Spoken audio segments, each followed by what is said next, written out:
Whatever you feel comfortable with, say good afternoon. Father, we thank you. We thank you for, I heard the word just now, power of opportunity. What an incredible opportunity today, Father, as we gather to hear the hearts of the people who are going to be in office and stated next to influence our community. We invite you in, Holy Spirit. Father, we ask that you just bless every speaker, bless every participant, but bless your people. Father, as times are changing and times are altering, and certainly we're in uncertain times.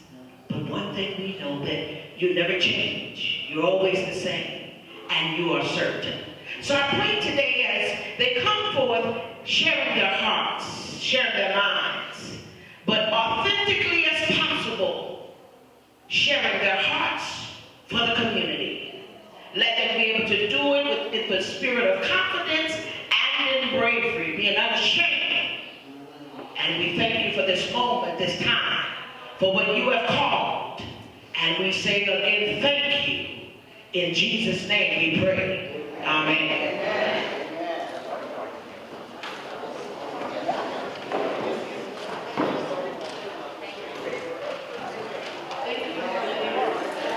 At this time, I'd like to go over some housekeeping rules.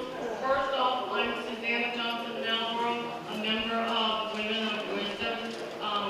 The Women of Wisdom are here, and we're putting on this forum specifically for you.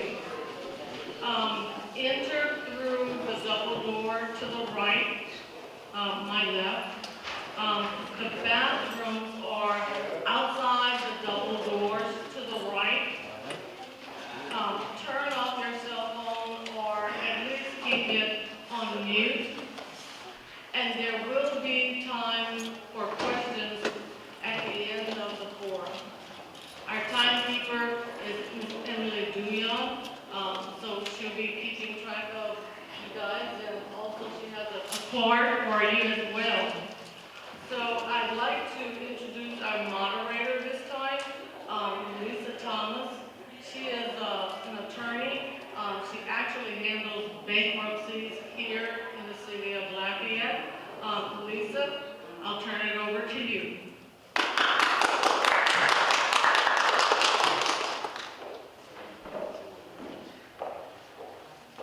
Thank you. Okay, just to remind our candidates of the rules, we will have 2 minutes to answer each question, and we ask that you honor the 2 minutes. We do have a timekeeper. She will let you know. She'll give you a countdown on the time. I believe it's in increments of 1 minute, 30 seconds. And when it's time for you to stop, she will hold up a stop sign. So I'm going to ask you guys to honor that so that we can move through the program efficiently. Okay. We're going to ask the questions. When we ask the questions, we're going to start to my far left, and we're going to work our way in. And then the next question will start with the next candidate, and we're going to work our way in back around. So you'll know when it's your time, and if anyone's confused about whose turn it is, I'll make sure that I'll keep you accountable with that. All right. Are you still going to keep the candidates at 2 minutes for answering? You want 1 minute early? It's 2 minutes to answer the question. Okay. Yeah. Okay. Thank you. I feel like I had something else that I wanted to say, and I don't remember what it was. But nonetheless, I just want to.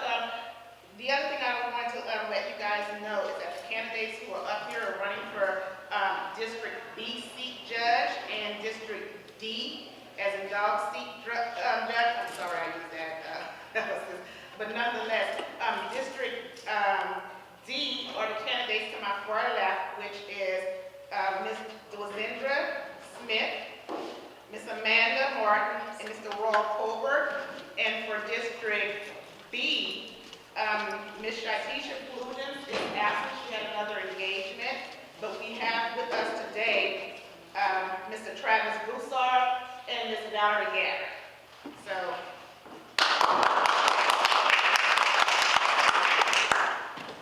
all right.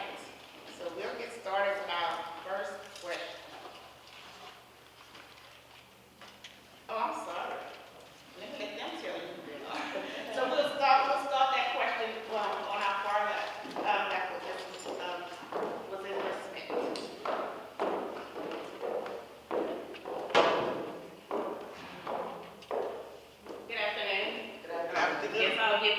exercising for the day, walking from down there every single time, but it's okay. I am Wazindra Dwa Smith. I am running for 15 Judicial District Court, Division D, as in Dwa. That is the seat that is currently held by Judge Rubin, who's retiring.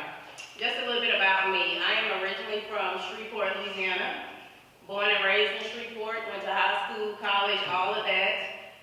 Left Shreveport in 2006 with my daughter and went to Southern University Law Center.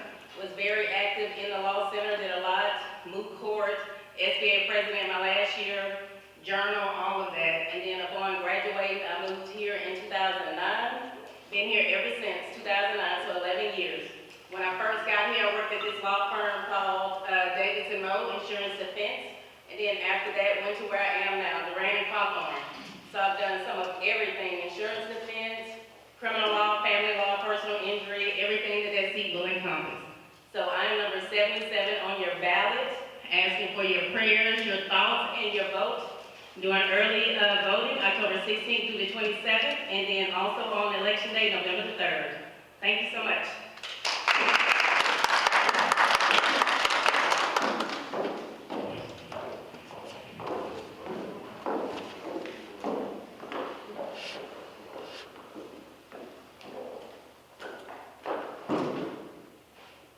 Good afternoon.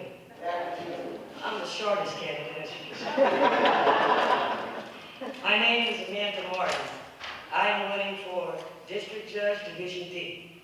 I am a resident of the state. I was born, raised, and educated in Lafayette Parish. I'm from the McComb subdivision. I did all of my schooling here. I left when I had to go to law school for 7. So I am a reflection of the community. I am the youngest daughter of my mother, who had 5 children. I was raised by a single mother. I went to, after law school, I worked, I left, and I went to Houston.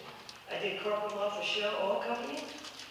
I also had maintained my own private practice, practicing every type of law: criminal, civil, sports and entertainment, bankruptcy, family law, personal injury. After that, I returned home.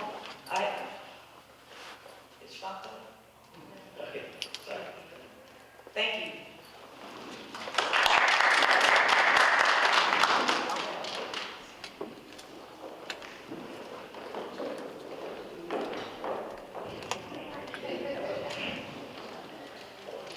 Hey, good morning. Briefly, my name is Copeland Jr. Born and raised at 228 Martin Luther King, Juvenile Subdivision. I attended USL, graduated from USL, joined the Army, did 4 years in the Army, deployed to Iraq 1 time, Afghanistan 3 times. Continued my education, commissioned as an officer after I graduated from Southern University Law School as a JAG officer, 27 years in the military. The majority of them all right here in Lafayette, have been a lifelong resident of Lafayette. From Truman, I moved to Mall Street. From Mall Street, I moved to University. I still live on Mall Street and back to Mall Street. So I live on Mall Street right now. I've been a public defender and a prosecutor. I am currently over a bunch of the drug rehab programs, and my judicial philosophy is rehabilitation over incarceration. I like to say I'm a hometown favorite. I grew here, they flew here. That's my introduction.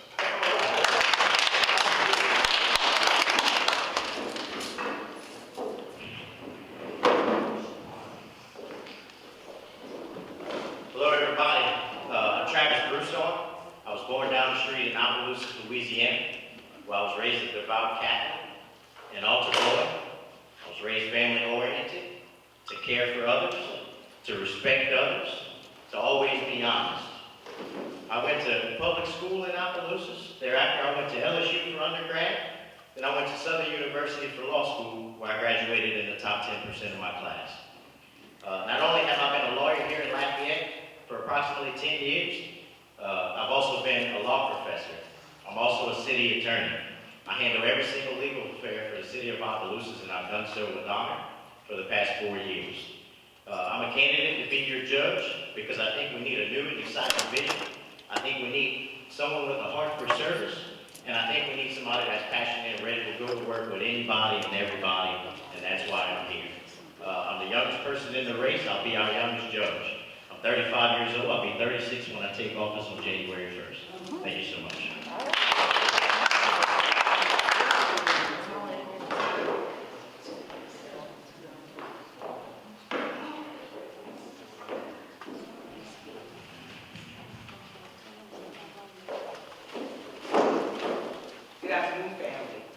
name is Valerie Gotch-Garrett, and you know me.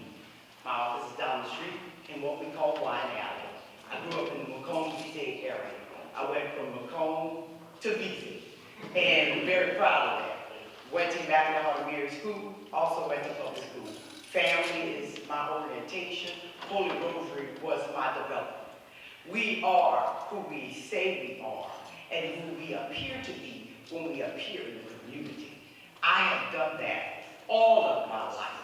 I was taught that. I'm a mother of 5, 2 special needs kids. I have gone to law school later in life. I've been a school teacher. I've done public defender work, both federal and state. I have been capital certified. I am ready to go to work.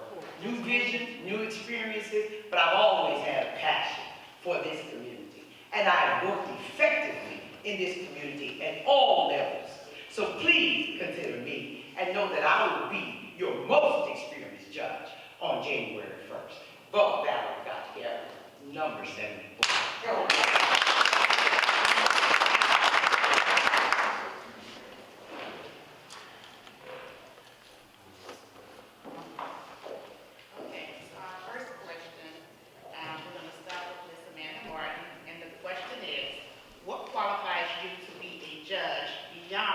Your law degree, and why should we vote for you?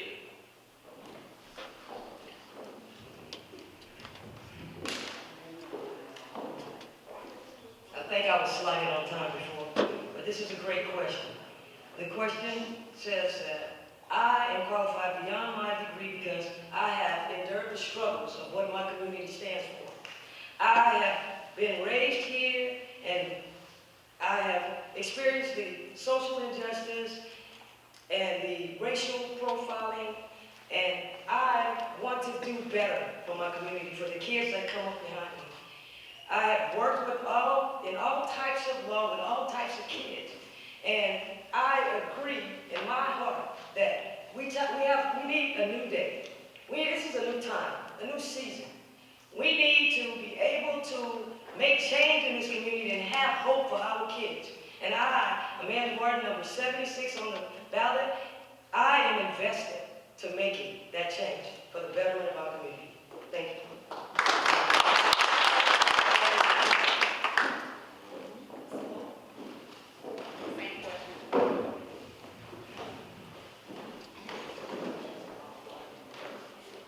For those of y'all that don't know, my slogan is for us, by us, of us. We all have law degrees, so we all qualify for the Judicial Commission to actually be lawyers. It comes down to what you've done since you become a lawyer. I've worked in this community. I've been a member of the Prince Hall Masons on 4th Street in this community. I paid housing in this community, built housing and Habitat for Humanity community. I barbecue regularly at Community Church. We have a sale October 3rd, helping raise money for the community. I walk streets of this community. I am here in this community. So my experience, I've been a foster father. I've been a member of the 256. When those guys left going to war, I left with those guys going to war. You cannot judge a people unless you know those people. You cannot know those people unless you're of those people. So you have to be amongst those people. I am amongst those people. Those people are my people. But again, we're focusing on Lafayette. Not only Lafayette, we're talking Rain, Deuce, on Scott. You have to be there. You have to attend the festivals. You have to listen to the people. Times are changing. Those kids are much faster than we are. There are things my nieces and nephews can do that I can never do on the internet. So we have to be able to adapt with the situation, adapt with the time. I'm ready to make those adaptations. I guess I gotta say I'm number 75. I think you already know that. But at the end of the day, we need a candidate, a judge who's strong enough. And I say it again, who is strong enough to make a decision that will impact our community for years to come. But in order to impact our community, we have to know what's going on in our community. Not just come around when election season comes. I promise you guys, I'm going to be around after election. You don't want to find me, you can still find me on Sunday afternoon at 11 o'clock Mass at Community Media, or hanging out on 4th Street. I may even go to Miami Room. I'm that person. I'm a regular guy. It takes a regular guy to judge our community, to know how regular people feel about the things that are going on in our community.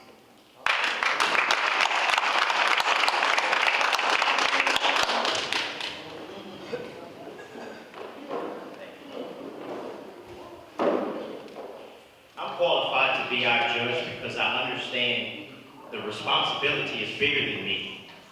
I understand that it's not about my resume. I understand it's not about where I grew up and where I'm from or where I live, but it's about the people that I serve and that I have a heart for service. I understand that it's different for people in the courtroom, that if you're white, it may feel one way. If you're black, it may feel another way. If you live on one side of town, it may feel one way. If you live on the other, it may feel differently. But because I understand that it's about you, it's about those that aren't here, that it's much bigger than me, that everything that I would do or the people's matters, I would handle it in an institution that's for the people, and I would be compensated to do that by the people. So it's not about me. It's not about where I went to school and how well I did, or where I started my life when my parents raised me. It's about what I want to do for you. What do I want to do for this community? What kind of energy do I want to pour into our judicial system? What kind of passion and love and caring and compassion for others do I have? And I believe that I've served my people in multiple parishes here in Lafayette, also in Acadia Parish. And I want to pour my heart, my soul, and my energy, and my love for the law into serving you. And that's why I'm qualified to do so. Thank you.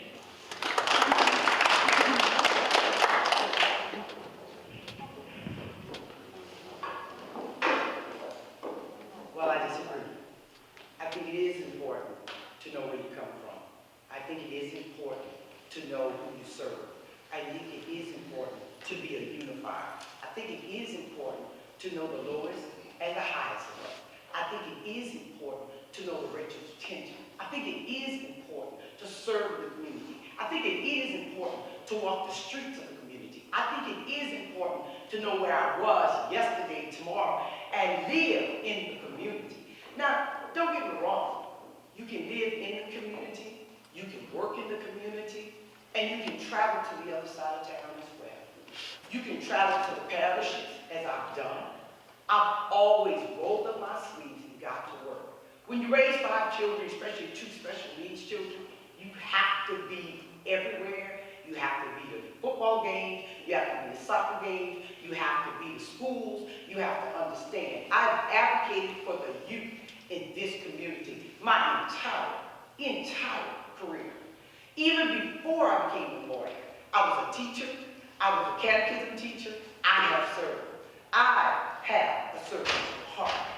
I have a passion for justice and the law, but I have a passion to be equitable, to make sure that when we sit high and look down low, we treat people with human dignity, respect, we understand their lives, we understand where they've come from. I can't understand you unless I've been there, unless I've traveled your path, unless I listen to you. So know that, yes, I have a degree, I have education, but I have life experiences that you can't trade for nothing in the world.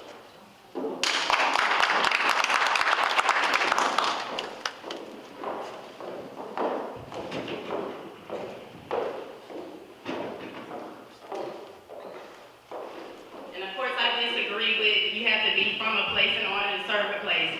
It doesn't matter where you're from. It matters where you're going. It doesn't matter where you started. It matters where you end. So, the qualifications to be a judicial candidate is you had to have lived in the district, circuit, or parish, and then practiced law for at least 8 years. Those are qualifications. We clearly all qualified. You see everybody up here on this stage. Being from here is not one of the qualifications. Now, me personally, as a single mother that came from Shreveport, Louisiana, that went to law school with my daughter, that graduated in the top 1/3 of my class, that graduated in the top of my class in college, all of this while being a single mother, those have taught me a lot of things that I can take to the bench with me. So don't get fooled by what we call in law school smoke and mirrors and red herrings. It doesn't matter where you're from. I don't have to be from this community. I've been in this community. I have provided over 600 hours of pro bono service in this community. If you add that up, I'm $300 an hour. That's $180,000 that I have given this community. Aside from that, I've been the Young Lawyers President. I've done a lot for the state bar. So again, it doesn't matter where you're from. It matters where you are and where you're going. I think that my qualifications speak for themselves, and I am the most qualified to have this position of Judicial Candidate Division D, number 77 on your ballot. Thank you.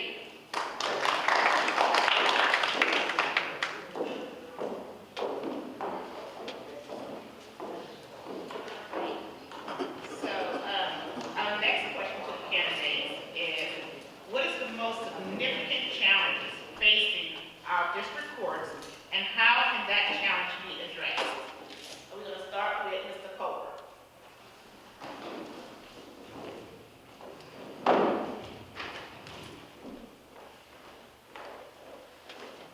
Having the benefit of working in the court system as a prosecutor and a public defender, I see it from actually both sides. My honest to God opinion of this particular statement is it's resources and people who serve on juries. We as a community do not show up for jury duty. I'm going to say it again. We as a community do not show up for jury duty.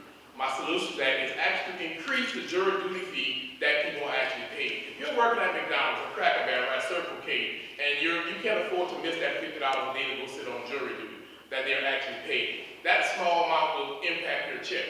It may impact your life. You may lose part of your livelihood. So every dollar counts. So one thing would be just making juries more inclusive. Give people an incentive to come and serve on a jury, sit for a jury. So again, it goes back to my old statement. In order to judge the community, you have to be by that community. I need to be judged by 12 people of my peers. But my peers aren't showing up. So I need my peers to show up. So my peers need to be able to show up and show out and vote the way on a jury, the way they feel, or the way I feel they should, according to what we consider our cultural norms. So again, what is the biggest problem?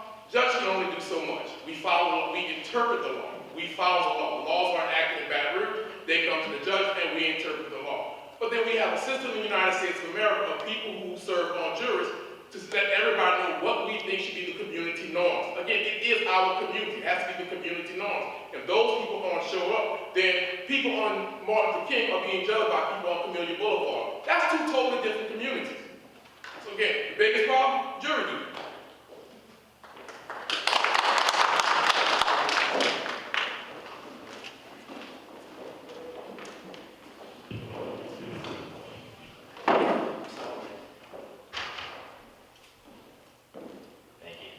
What I've seen over the past 10 years here in our community is that our biggest challenges facing the district courts have been fluid. Years ago, we had an indigent defender crisis where it was underfunded. Our district court judges had to solicit pro bono lawyers from the community to help give people representation because our department was underfunded. We've since gotten that under control. At this very moment, our biggest challenge facing the district courts is the same challenges facing our world, and that's the coronavirus. And the reason for that is because we have an old building. That building has only 2 courtrooms that can effectively serve for jury trials.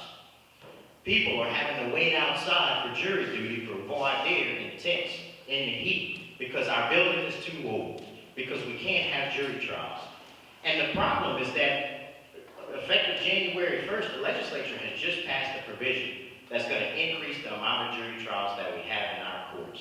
And our courts are not prepared to do so. Worse yet, we transfer from the district court fund $2 million each year to the sheriff for the jail system. And so the coronavirus has also given us problems with respect to bail. People are having to sit there, they can't afford their bail, they haven't yet been charged but not convicted of crimes, and they're at risk with the coronavirus. So we have to look at our bail system in a way that says, we got to not incarcerate you pre-trial. We got to look at how do we deal with an increase in jury trials in light of the coronavirus when our building is not adequately equipped to do so. And so we're going to need our district court judges to not only sit on the bench and judge our cases, we're going to also need our district court judges to be leaders in our community. We're going to have to say that, look, we can't continue to transfer from the district court fund $2 million each year for the purpose of incarcerating more of our people. Thank you.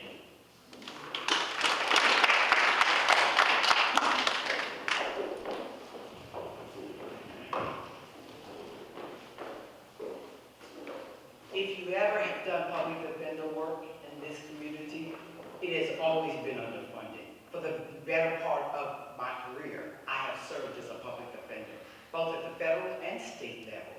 If you've ever done pro bono work, as I've done thousands of hours over my career, you will also know that access to justice is a problem. It is not just the coronavirus that has compounded our issues now. What has always been an issue is making bail. Whether bail is reasonable for people, and whether bail is a tool utilized to keep people incarcerated can actually afford and what bail is for. Bail is to assure you to come to court and that you're not going to create any other crimes. Wow. And that you're not going to flee while you're on bail. The problem we're going to have is the new judges, or all the judges, are going to have to roll up their sleeves and get to work. We're going to have to get to work about treating people fairly, giving them access and listening. We're going to have to get to work about educating people about our systems of justice and how it works. We're going to have to get out of the courtroom and get back into the community. Now, don't get me wrong. I understand the limitations of the judges. But if we're advocating for the process to be run fairly, then we need to educate people about how the system works. Most people that show up to court do not understand the system. I heard Mr. Colbert one time say about night court. I think that may be an option for us if we're willing to work. But the problem is now the clerk's office. So there are things that we need to change. There are things we need to do. And it's very important for us to work together and sit at the table.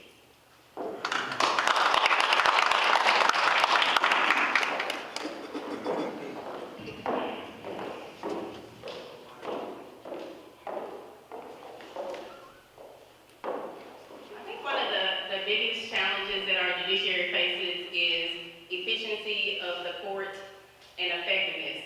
So what I mean by that is, throughout the course of this is going on my 11th year, there are several times when I've been in court all day long, only to get in front of the judge for 30 minutes. What that's doing is that's driving up the cost of litigation, that's having you to pay your attorney fees that you should not have to pay your attorney, and then you're missing a whole day of work. So I think if this pandemic has taught us anything, is that we can definitely function better with technology. For instance, I've done a lot of Zoom court meetings. I would like to continue that because that way you don't have to miss a full day of work. We have a lot of hardworking citizens that are missing work. And if they're missing work, they can't pay their attorneys. So I think that that's one of the main things that is one of the main challenges that our judiciary has. A way that I think that we can fix that, me personally, I plan on instituting morning dockets and evening dockets, or afternoon dockets rather. So you have a morning docket where you knock out everything by 1 or 2, and then you have the second docket that comes in at 1 or 2. So the people that are coming in at 1 or 2, they're not sitting there all day long, just to finally get in front of the court at 1 or 2 o'clock in the evening. So I think that that's one of the biggest challenges facing the judiciary, and that's my plan to fix it. Thank you.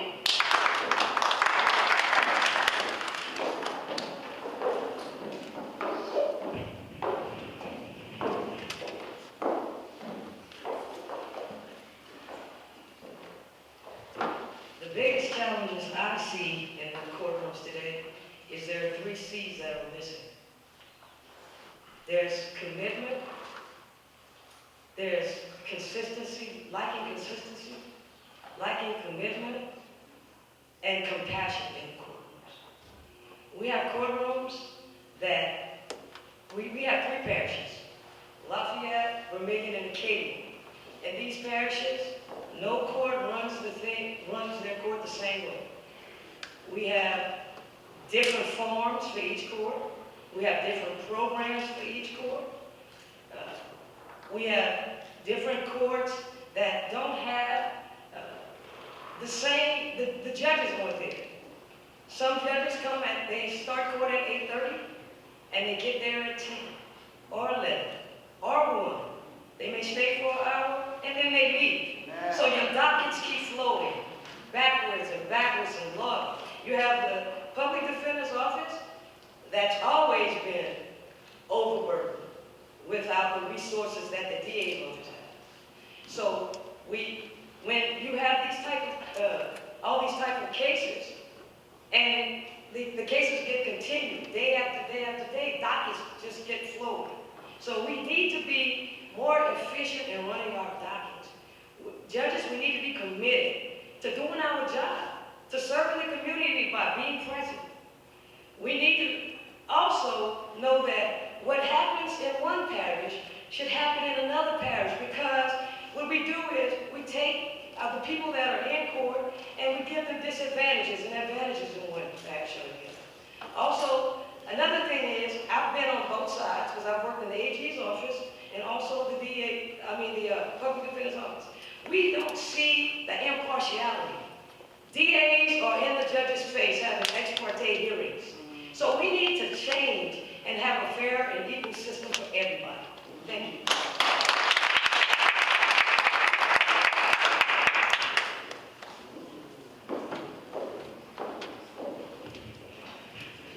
All right, this question we're gonna start with Mr. Russo, and I'm sorry, Mr. Russo, you probably already answered this question.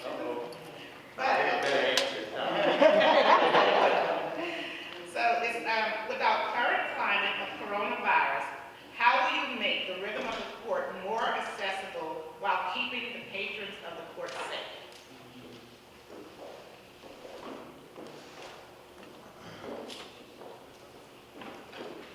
I believe that the coronavirus has shown us what we should have known before the coronavirus. Is that our system is too rigid and it can be flexible. That we can accommodate others. That we can understand that folks have jobs, they have children to bring to school in the morning, they have all sorts of things to do. But we require much of them without any flexibility. But since the coronavirus, we've done everything that we can to show additional flexibility, and it's actually worked. As Ms. Smith said, we've begun to use video conferencing like Zoom to not just have routine meetings among lawyers, but to host trials, to host conferences with the judge, to actually accomplish the court's business. We should expand that to arraignments. We should expand that to how we look at whenever we give people bail. We should use video conferencing as much as possible. Now, I don't think that people should wait in 100-degree Louisiana heat under a tent for them to exercise their civic duty. Okay? Mr. Copeland said it best. He said, you know what? We already have a problem with getting our folks to serve on juries. Having them wait in 100-degree heat is even worse. And so I do believe that we shouldn't have you come to court at 9 o'clock, sit in the heat until 3 o'clock, only to find out that you get to go back to work and you're not going to serve on the jury this time. So what I plan to do is to continue to use video conferencing. I plan to split the requirements of people coming into 2 or into 3 so that we're having much more manageable groups of people come, that we don't have to have them wait in the heat, and we also don't have to have them exposed in the hallways or sitting close to people throughout our courts. And so that's what I plan to do. Thank you so much.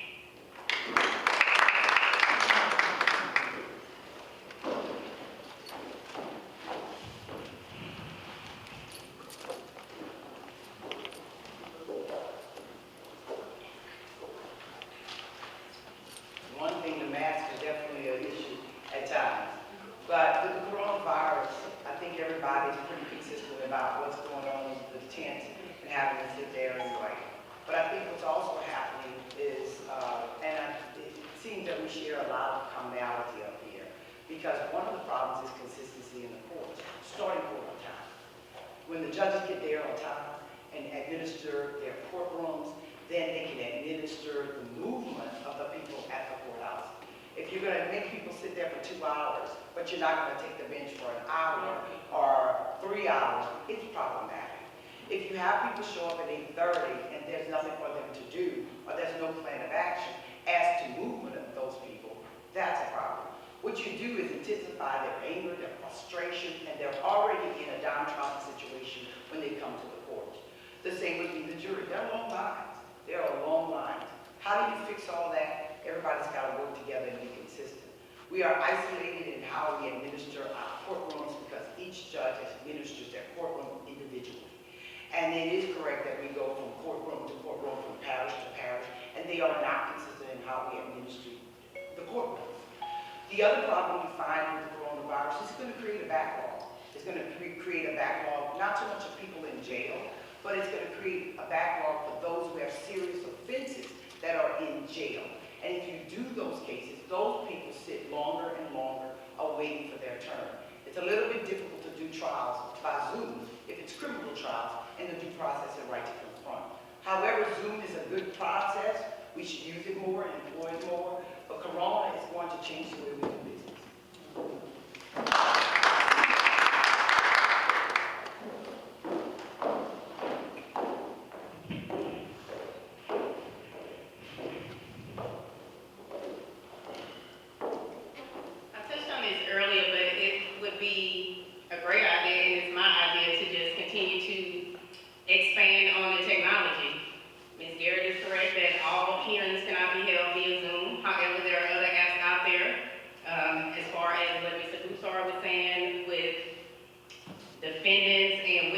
sitting out in 100-degree weather, that's correct. I think that we can do something to remedy that. There are text apps that we can use maybe. There's a lot of different things that we can explore. So I just think that we just need to really buckle down and just explore more with the technology, and that will help on a lot.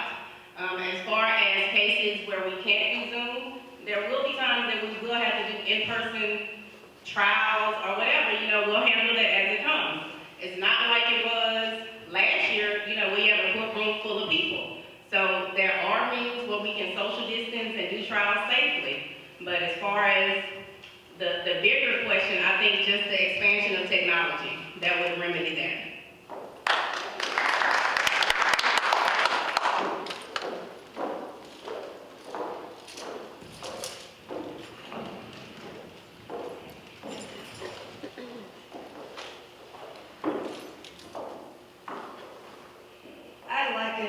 COVID-19 to justice.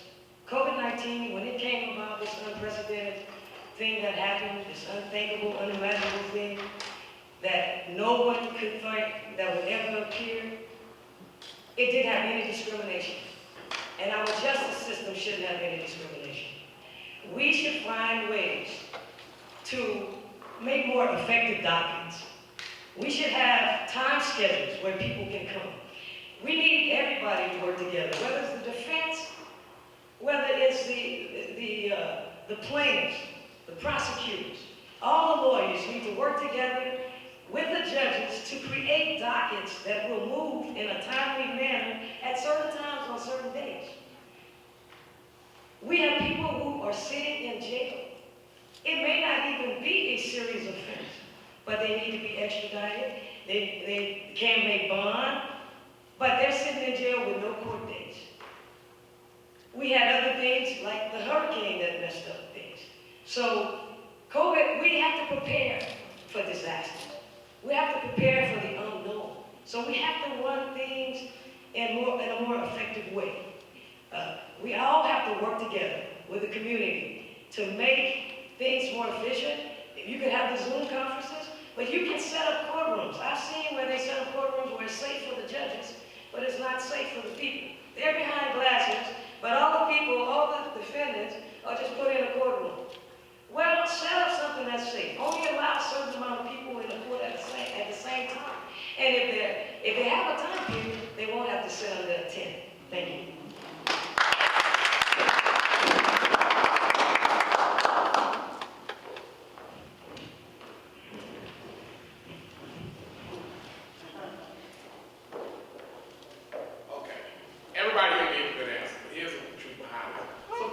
Some people talk about it, I've been about it. I think I'm the only one who's been both a public defender for years and a prosecutor for years. So I made the changes already that Corona demanded that we actually make. As a public defender, I instituted the current system we have now where people are being arrested, and then on Monday their bail is being reviewed. The public defender's office comes to meet with the prosecutor, whoever judge is on duty that day, and they go through all the bonds of all the people who have been arrested, see if the actual bond fits the actual crimes. As a prosecutor, I've kept that situation. Every case that has been assigned to me, especially since Corona has hit, I have adapted and overcome. I call all of my prosecutors myself. I call all of my defendants myself. Anybody who has a case assigned to my track. And I tell them, what can we do to help this person get out of jail, this person get out of jail, to stop them from getting the Corona disease? So what do? We meet on a Monday, the prosecutors and the defense attorney. Either we meet by Zoom, or we meet by telephone, or we meet in person. We get together, we meet. We review the facts of the case which we have, and then we decide exactly what their bond is going to be. A lot of people, and I'm proud to say, I have released several people who have been arrested for nonviolent offenses, well over 300 last in Paris last March, to OR, that's on their own recognizance, trusting them that they will show up on bond. So again, everybody here gave a good answer. Corona is a new and unprecedented disaster. But like the Army said, we must adapt and we must overcome. I have adapted, I have overcame. I have gotten my public defenders and my private attorneys come and work with me. I have altered those people's bonds to get them out of jail where the coronavirus has been running rampant. We have also worked with Sheriff Garber. When Sheriff Garber has called the DA's office and said, hey, we have people here who may be positive corona. We contact their family. Will you take this person in? Can you quarantine this person? And we get those people out of our jail. We have been using the ankle bracelet system. For those of you who don't know, that is a home incarceration system. We have placed people in home incarceration. Now you can go and quarantine away from somebody in a room so you're not affecting the rest of our inmates. Again, so again, we all gave good answers. But someone was talking about it, I already did.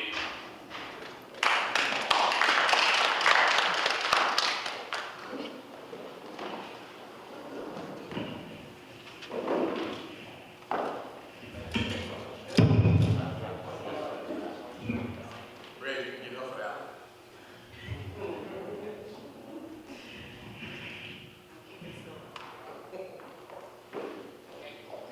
So our next question is, with the current climate of the Black Lives Matter movement, how will you hold law enforcement accountable when they're involved in an officer-involved shooting of an African American or anyone, if you intend to do something there? And that was us with Ms. Gary.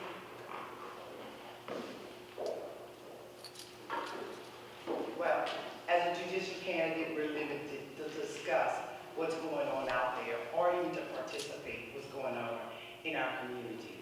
I think when it comes to the judicial court system, we will apply the law. I will apply the law as it fits appropriately. We cannot arrest as judges. We can only administer the law with the facts and the evidence that come before me.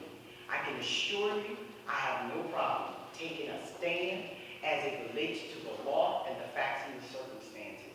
But as to any other comments, I think we're all prohibited from participating in that because of the judicial courts.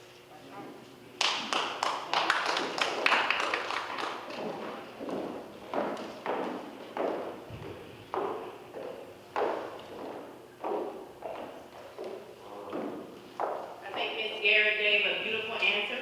My answer is going to have to be the exact same thing. In addition, I'm not sure if a lot of y'all are aware of it, but we are under what's called Judicial Canon 7. Y'all can pull that off the internet and you'll see exactly what I'm talking about. It has a list of items that we can and we cannot do.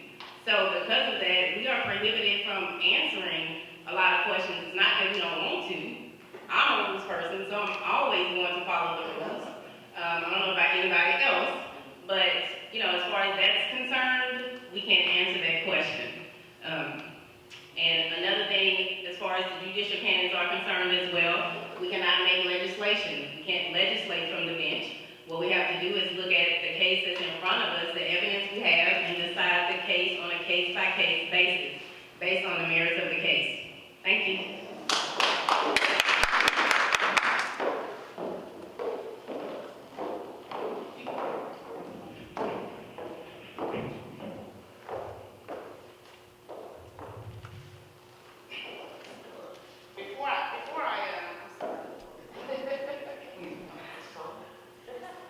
Before I waste the audience and the candidates' time with going through this question, are all of you on the same page that you're not going to answer the question at all, giving no indication as to how would you, I guess, basically apply the law or handle situations? Okay. I'm going to answer the question. Okay. And if you don't want to answer, we do.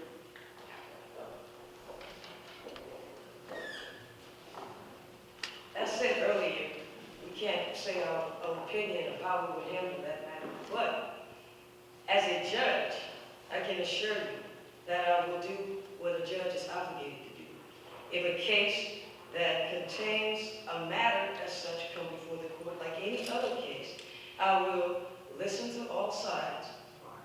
I will apply the law fairly and impartially, and I will make the most reasonable and best decision for all people. Thank you.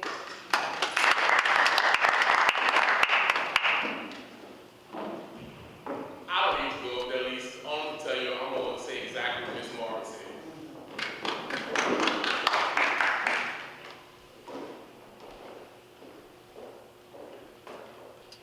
I couldn't agree more with Ms. Martin, and that's why I said I was going to answer the question. Because what I expect to do in a situation like that is to do what I expect to do in every single situation. And that's to never ever prejudge the case. That's to always keep an open mind. That's to always wait until I hear every single fact and piece of evidence that is going to be presented before the court before I make a decision.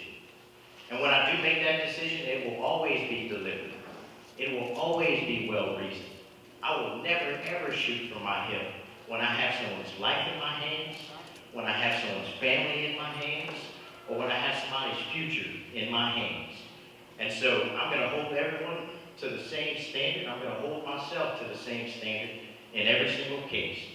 And that's to always wait, to never rush to judgment, and to always make well-reasoned decisions. Thank you.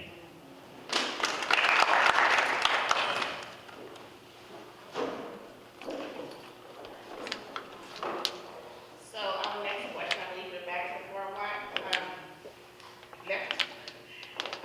Do you believe that voluntary, professional, or community service is necessary? It's a necessary commitment for persons holding public office? And what forms of voluntary, professional, or community services have you been involved with in the past or current?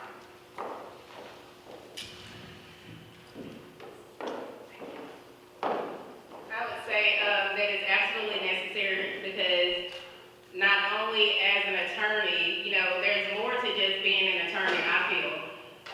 Per the Louisiana State Bar Association, they ask us each year to do at least 50 hours of pro bono service.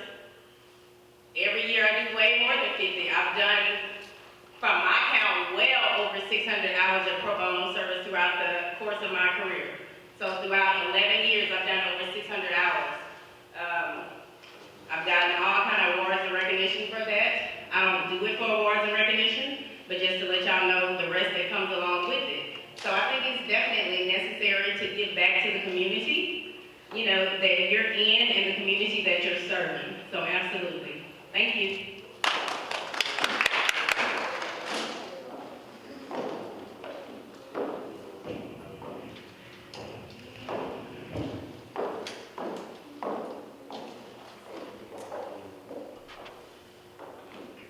I definitely feel it's important to give back.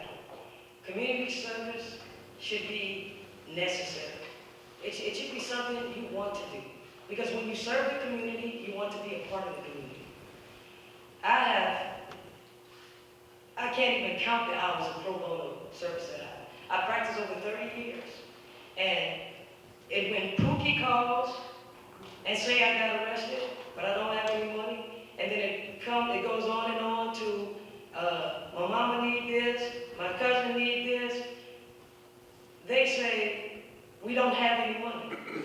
And I will do it because you have to give back. Because I was born poor, but I know that I have rich talents that can help people in the community.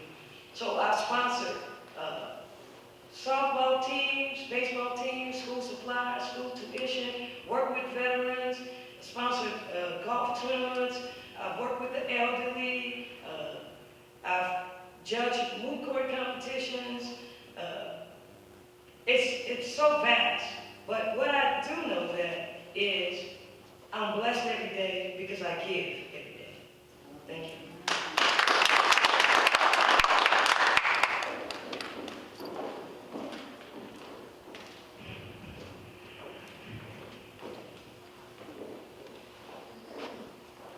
You know, my family raised me on a mantra of, to whom much is given, much is owed. And that's how I was brought up. I say that I wasn't supposed to be alone. I was working at Cracker Barrel convenience store for 10 years while working my way through undergrad and grad school here in Lafayette on the West Hampton Road.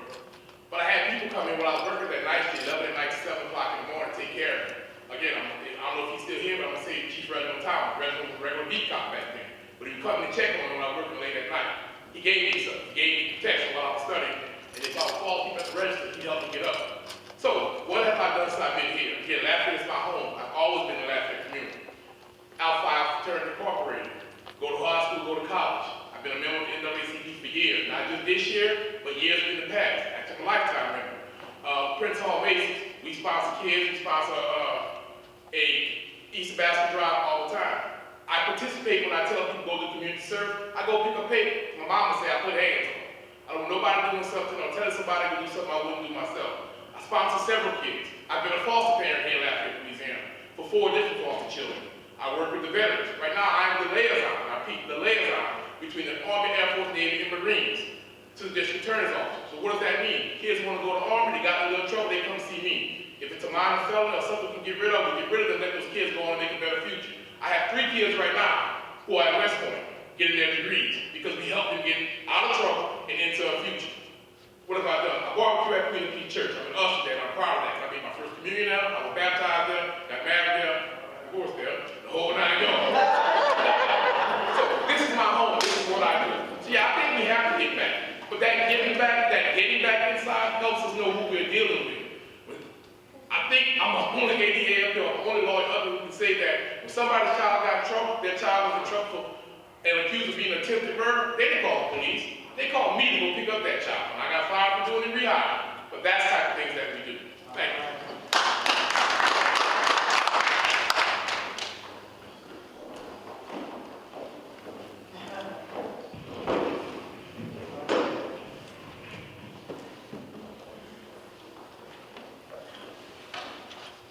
I think the most important word in the question was commitment.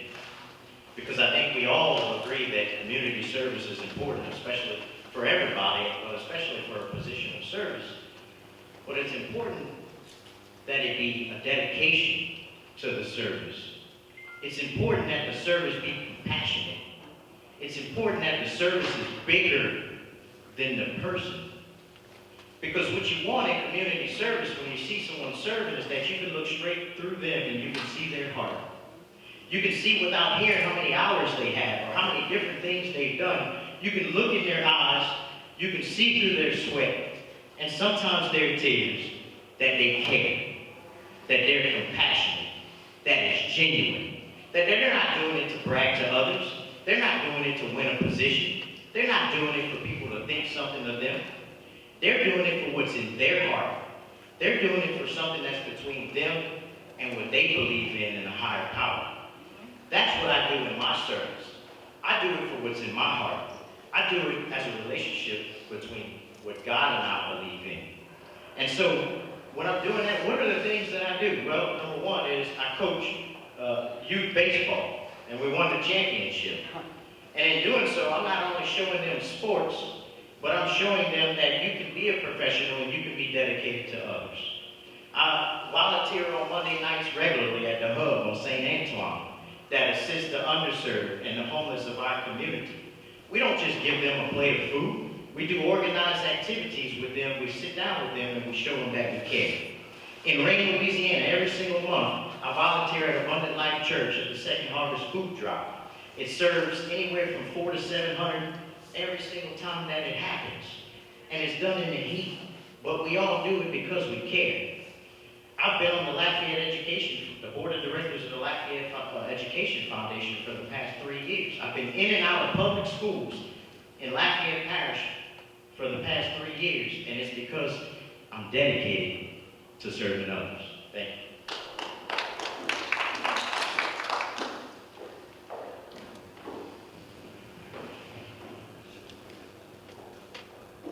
So I'm not going to do the lead-in that Travis did because he's already covered that for me. When you talk about leadership, I served on the Lafayette Airport Commission. Had no idea why I had to sit there for 12 years.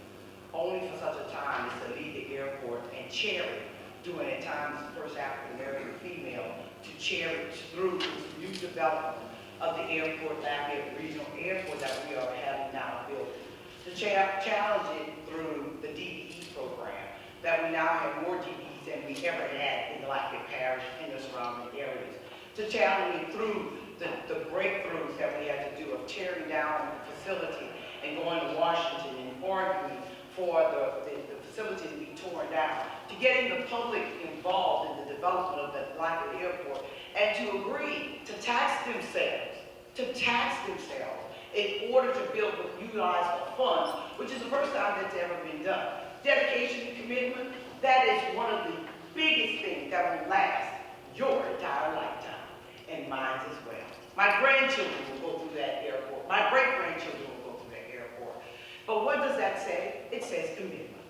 So I can tell you about all the other things, the Second Harvest through the Delta Sigma Theta sorority. I can tell you that I received the Louisiana State Bar Association Citizen Award for the pro bono hours I've served here in the community. It's called a citizen tell you about awards and accolades, but that is not why we do it. My grandfather was a Southern Pacific Railroad man, and as a little girl I was taught, you work with a servant's heart. When I went to law school, I was older, I had no money, no gas, and Mr. Davis, who is an icon here, said, all I want you to do is continue serving and continue giving. So if you want to know the credentials, look at my Facebook page, look at my website, look at or talk to one of the women that work in my office of the countless hours we give away and the dollars that we don't get.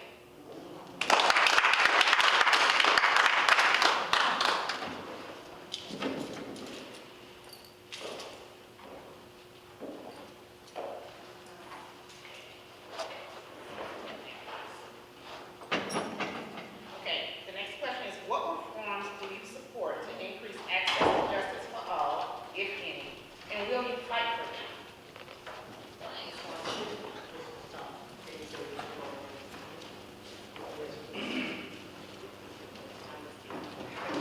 Okay, so the question is, what reforms do you support to increase access to justice for all, if any, and will you fight for them?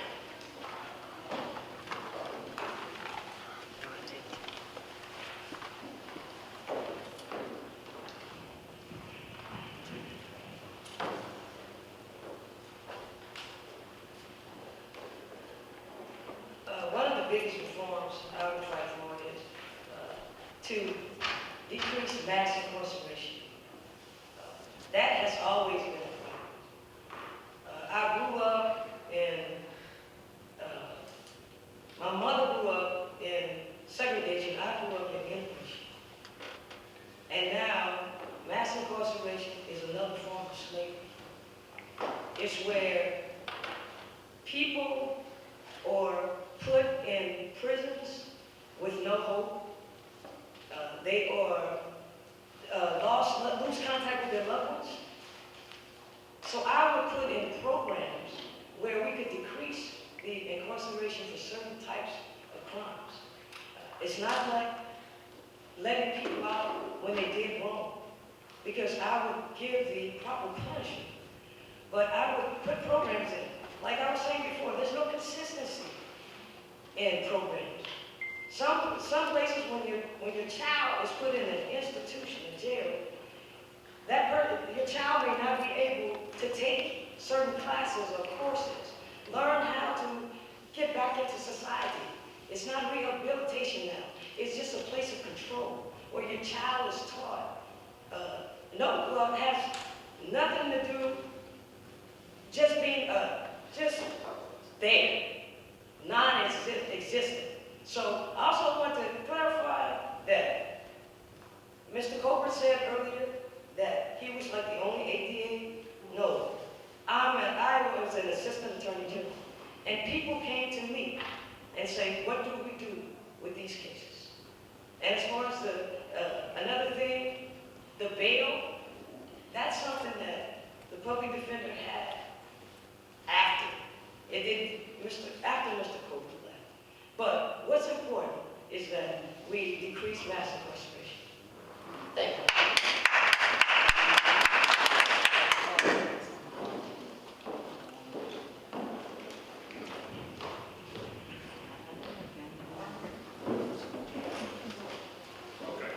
Speak real fast and listen real fast and keep up. I have a couple. My number one priority is bail reform. Always has been, always will be. We need to review the bail. I've been in contact with Major Johnson down in Houston, the judge who first instituted the bail reform program down in Houston. I want to reform the bail system. Again, go back to the old style of using bail. Bail needs to be dependent upon actually what you do in the seriousness of the offense, not just because some arbitrary number that somebody who's sitting at their house at night decides to do with. Bail needs to be reduced. Bail needs to be exactly what it's for, just to ensure that you show up for court. Two, the warrant system. We got people who are getting warrants for missing court, and then they're being charged $300 and $400. That's unnecessary to get reserved a 10-cent piece of paper. So there needs to be a standard warrant recall fee. Let that fee be about $25. I don't think a piece of paper costs $25, but then that should serve the court system. Two, sentence review. We have people sitting in jail who go to jail from the age of 17 to the age of life. Louisiana is one of the few states left in the union that a life means actually a life. Then what are we warehousing people for? So we need to review those sentences. Let some of these people out of jail. If they did such a horrible crime, that they need to be incarcerated for life, then we just warehouse them. At a certain point in time, they're doing nobody no good. Either we're going to believe in rehabilitation or we not, and I'm a firm believer in rehabilitation. 3, my passion, the jury duty system. I don't want to make jury duty something where people come and get paid when they got incentive to serve on a jury duty, but I don't want you to lose a day's work either. So make the jury duty system pay you your living wage, the wage that you would have earned if you had been at work that day. That way people won't feel bad about having to miss work, making a decision between either going to serve on a jury or feeding their family. And 4, the sentencing link. We have some crimes, again, and one of my big ones I see every day is simple car burglars. People leave their cars unlocked, somebody put in the car, and they get sentenced to 12 years in jail. That is ridiculous. And I'm going to say it again, that is ridiculous. So we need to review some of these sentencing lists. Again, all we're doing is we're rehabbing people. That's my 2 minutes.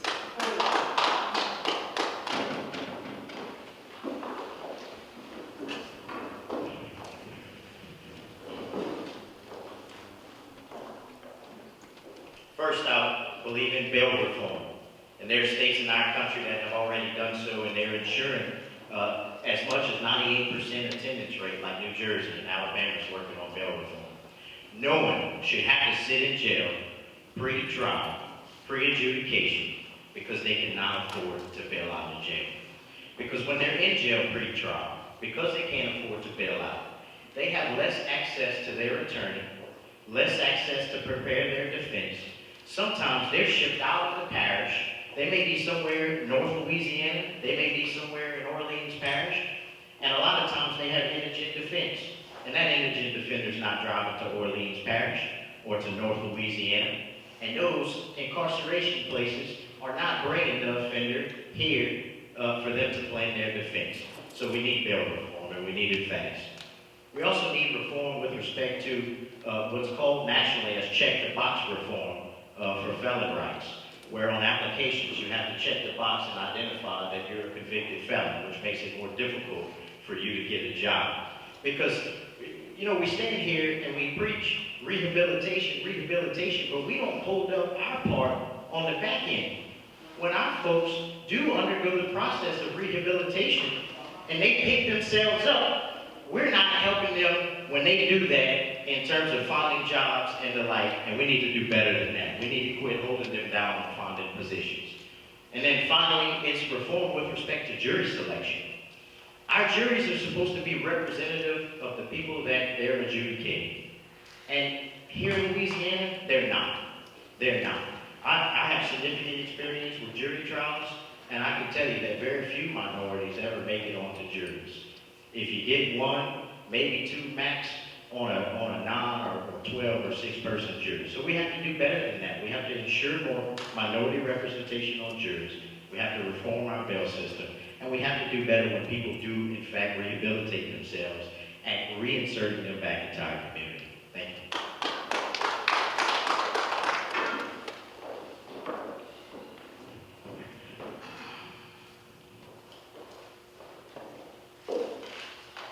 I think part of that question we prohibited from doing, which is legislature.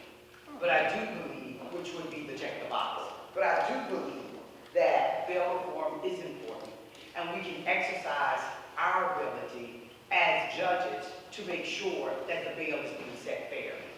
Mass incarceration is a problem. We've seen it for a long time. Some people call it the old Jim Crow. It's still the new Jim Crow.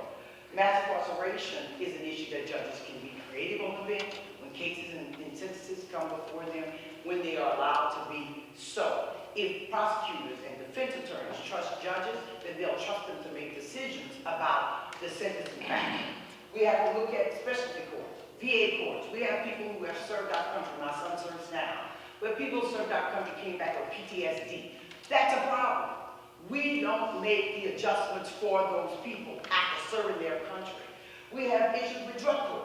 We need to get drug court moving, be effective for people, and we work on the rehabilitation system. We also have the juvenile system.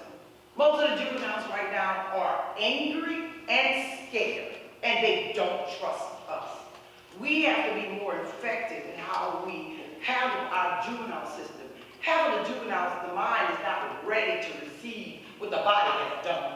We have to be more conscientious about what we do and the rehabilitation process of the juvenile offender. Access to justice is the overall problem. Access to justice when you're poor. Access to justice when you have the color of your skin. Access to justice for civil courts and criminal courts. That's what we need to be focusing on.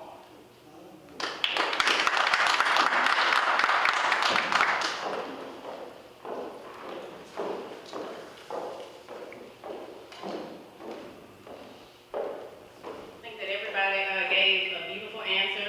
I agree that we definitely need bail reform because a lot of times these bails are, it's disparities in it. You have somebody that bail is set $100 and somebody $2,000. What's the reasoning for that? So everything needs to be just like we are as judges, fair, impartial, neutral, across the board. So that's as far as bail reform is concerned. Mass incarceration, I can talk to you all day about that. I think we all know that Louisiana is top in the country for mass incarceration, so that definitely needs to be changed. I'm with Ms. Garrett. Part of that question I don't think that we can answer due to Judicial Canon 7. It feels like it's legislative in nature, so I will echo that as well. The last thing, as far as rehabilitation, I think there definitely needs to be some type of rehabilitation of that, because I'm with Mr. Broussard. You have them go through all of these programs and then to get out to do what? For you to still be judging them. The purpose is to rehabilitate them so that when they get out, they can live a better life than they did when they went in. Because the purpose that they went in, we want to rehabilitate that and have them be productive members of society. So I think all three of those things are something that needs to be reformed. Thank you.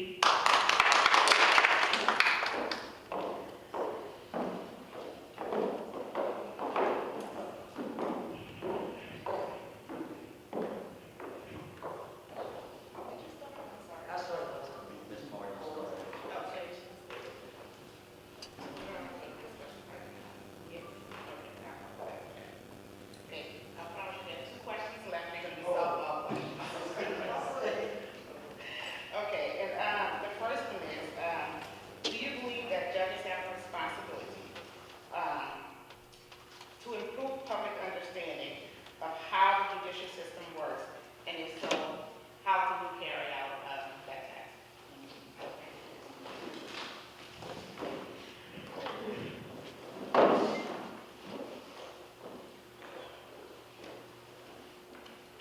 Honestly, that's a landmine, of course, given the canons that which we're under. But one of the issues I've had with my judges is that I've always said the judges need to be more visible. Speak to people on a regular basis. Don't just come around every 6 years when they're running for re-election. Come around on a regular basis. I think our judges will start appearing more at the schools. I think they do have a responsibility. Some of us need to be teachers more than we need to be judges. Walk around the community, walk around the street, from Fightingville to Truman, from Macomb to Visa, from Obey Drive to Carmel Drive. We need to walk around and let people know exactly how the judicial system works. We can't answer questions. We're not allowed to give our legal opinion. But we can tell people that, hey, before something gets to a judge's desk, it first goes to the police department, from the police department it goes to the DA's office, and then it comes to the court system. We could inform people of that, let them know the steps in the process without giving our particular opinion on how we would rule on a particular case. Again, since I started running for judge, one of the things I've heard from knocking on people's doors all over the community, again, from Rain to Deuce, from Lafayette to through Visa and Truman, is that we never see y'all. Every 6 years we see y'all come around, y'all want our vote. What will y'all do after y'all get our vote? Will y'all become more visible? It is inherent that judges must be more visible.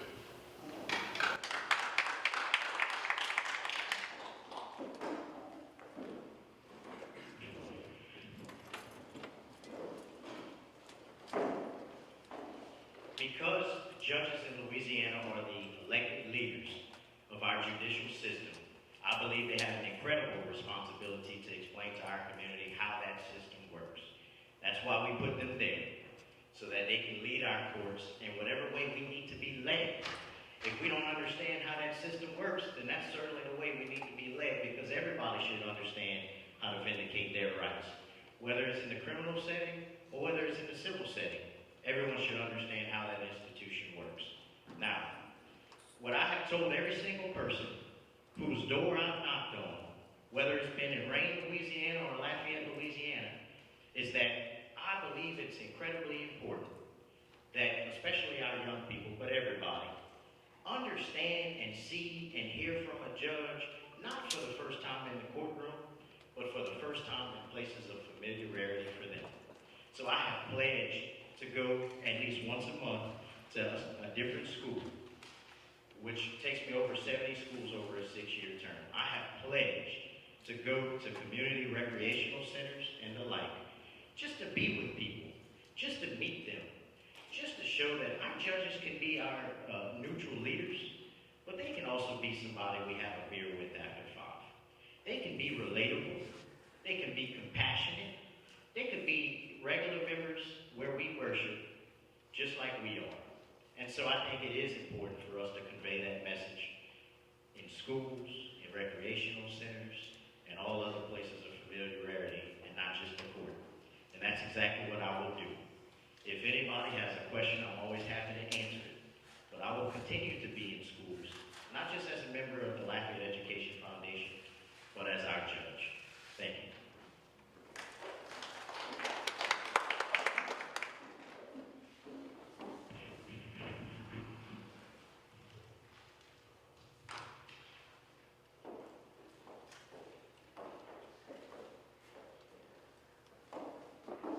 I ran in 2014, and one of the things I heard often was that the people that knock on our door, they knock on our door and we lose them. We don't see them again.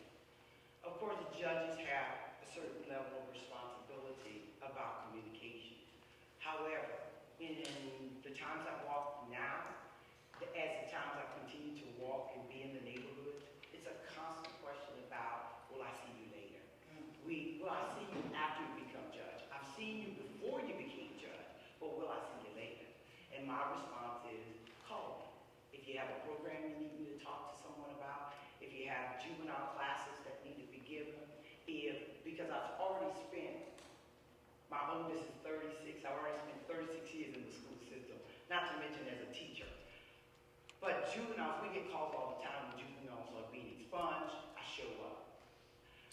Yes, we will. I will show up. I give you my word that I will show up. I didn't start showing up when I started running for office. I started showing up from the moment I was a kid in this community. I started showing up. So yes, that is my history. I show up. If you call me, I will show up. It is important that people understand before they get to that courthouse what their rights are, what they need to do, what their experience might be. But if they're already seeing and heard from us, from people who look like them, and from people who sit high and look low, they will understand that I will be treated fair, no matter what my skin color is.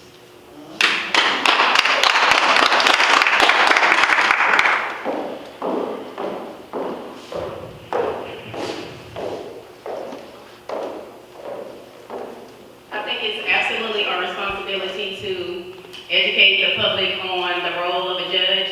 Let me tell you why. A couple different reasons. This is nothing more than what I already do now. I've been teaching for several years. This is nothing more than further education. I was talking to Ms. Barton when we first got here, and we both were saying we didn't know what to expect. I mean, it's that kind of thing. If you talk to them and let them know what to expect when you come into the court, then that takes away the fear. That takes away them when they get in court, they're trembling, not knowing what's going to happen, what the process is. So I think it's very important for us to communicate with them and to educate them on the role of the judge and also what will happen once they get to court. Thank you.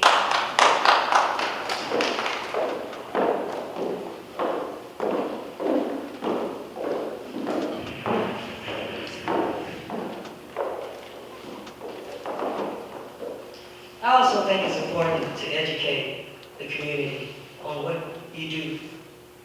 Because before you become a judge, you're a human. So you have to show people that you care. You have to be relatable. You have to be approachable. You have to take fear out of people because people are scared of courthouses. They're scared of systems. They're scared whether it's civil or criminal. I like the idea that Judge Edwards, what he does, is everybody who is placed on probation in his court goes to an orientation. And there, people can be educated on what it is to go through probation, what to expect, what happens if you violate probation, what happens if you commit another crime or you do something wrong. So probation was set up to fail. It's just like you're going to be free for a little while. So it teaches the seriousness of what you need to do.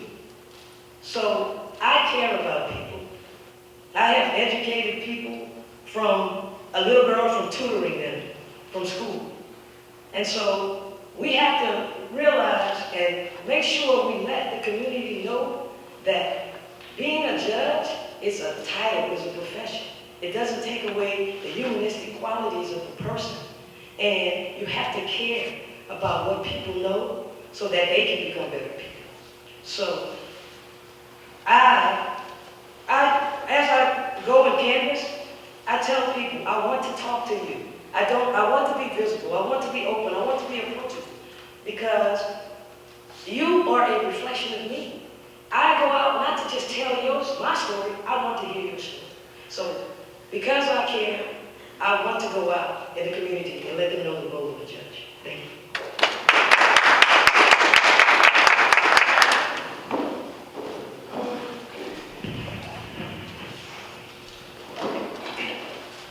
So for this last question, before we get to the audience question, this is going to be an opportunity for you all to pretty much shine.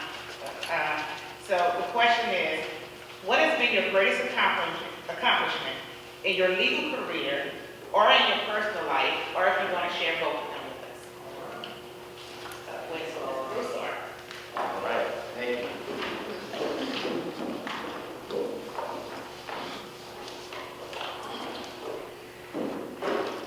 I believe that my greatest accomplishment in my legal career has been my past 4 years of service as the city attorney of Opelousas.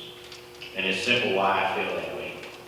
Because in that position, I have not only had to earn and build trust, but I have had to maintain it.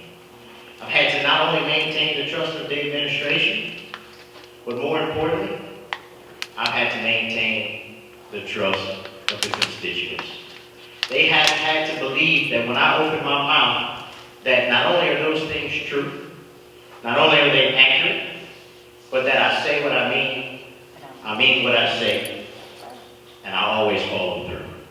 And that's what I'm demonstrating. And that is what I know I will demonstrate to the citizens of Lafayette, Acadia, and Vermilion Parish. I will build and earn their trust, but I will also maintain it. I will also be honest. I will also always demonstrate integrity. Because I serve you. I serve you now. I will continue to serve you as judge. It will never be about me. It will always be about your trust and my ability to maintain it. Thank you.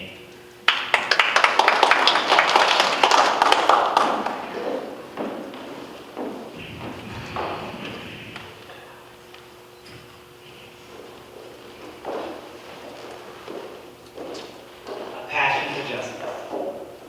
That has probably been my lifelong dream and accomplishment. A passion for justice. A passion for the people of the communities that we serve and live in. A passion for the lives of the people that we've lost. A passion for service. A passion for commitment. A passion for knowing that I went to law school late in life because I thought that I could not do it. Because when I was a child, I was told, because I was black and a woman, it was impossible to be a lawyer. It was more possible to be a teacher. So that's what I geared my life towards, despite everything my family taught me. But with the love and the affection of family, and the commitment of the nuns and the sisters, the priests, and the ability to go to Holy Rosary, the restoration of my faith in myself was restored, and I was able to go to law school at a later time when I had 2 babies who were both sick most of the time and a disabled husband. So the fact that I stand here today is my greatest accomplishment, period. The ability to have served you tirelessly, effortless, and with tears and sorrow and pain and suffering and joy and happiness is probably the greatest accomplishment, other than to know that down the street there's going to be a building that I helped raise. And I sat for 12 years serving as the only African, well, the designation for my seat was the Black Commissioner, not the Commissioner. And that's the capacity in which I served.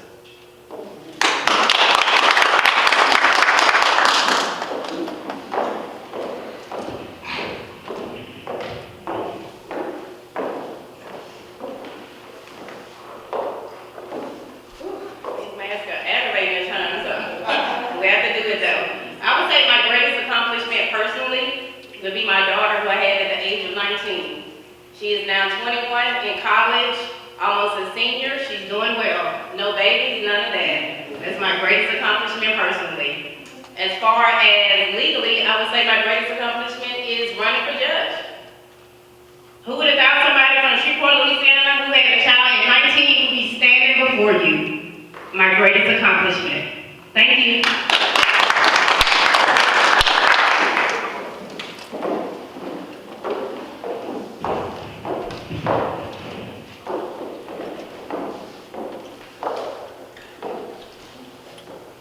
My greatest accomplishment, well, I'll go with personal first. Coming from Macomb in the hood, a little black girl with not many choices, but being raised by a mother with a lot of values, not expected to do anything, to graduate with all the odds against you, to be the only black kid that graduated with honors in high school, to be able to go to law school, to work while I was in college and take my check and give to my mom and put my sister through college. Just to be raised by a strong black woman who told me that I can do anything I want to do, and the only time I would fail is if I wouldn't try. So that is my greatest personal accomplishment. My legal accomplishment is just being able to sustain over 30 years of being a lawyer in every possible facet, being barred in 2 states, working countless hours at the public defender's office, working at the AG's office, helping people, giving back to the community, just showing the compassion for people because I care about people. And the most frightening thing is legally, people don't, that's one of the most uneducated things that a person doesn't know, the legal field.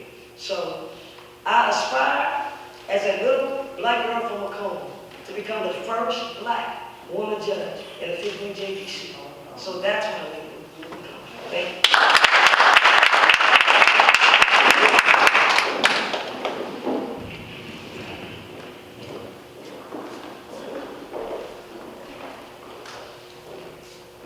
I don't do things to post things. I don't do things for public accolades. So my professional accomplishments and my personal accomplishments go hand in hand. From working at the Cracker Barrel convenience store 11 at night, 7 o'clock in the morning from Lincoln College. Working at that same convenience store and DJing in a nightclub while I'm in law school, graduating with honors from law school. To becoming a JAG officer and deploying. So I guess my greatest personal accomplishment was leading several hundred men into battle and not losing one. They all came back home safe. So there are several hundred families whose husbands and sons are here because of me right now. Not all because of me, but I never lost a soul. I left no man behind. So that's a great accomplishment for me. It's still not the greatest accomplishment for me. From becoming a public defender and helping out the public defender's office and revamping when Paul Moss first took over, to taking Floyd Johnson's place in the DA's office and continuing some of the programs that he made, that's a great professional accomplishment. To putting several ratings behind bars, that's a great professional accomplishment. But my personal greatest accomplishment is sitting here right with today. Hey, Pat, would you stand up?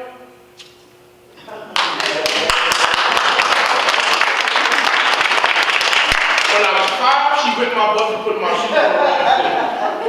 When I was 7, she beat me and her son behind for skipping school.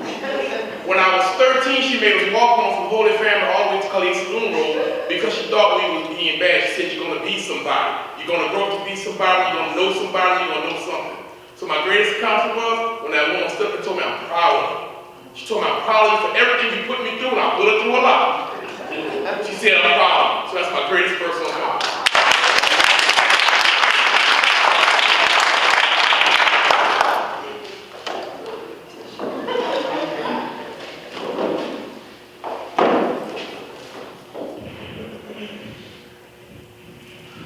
Now we have questions from the audience. If anyone has any questions that they want me to read, you can submit it to the table. If there are any questions, you guys can bring them to me now. I do have one question from the audience already. Want to read this out? Okay, great. Just to, oh, yeah, everybody hear me.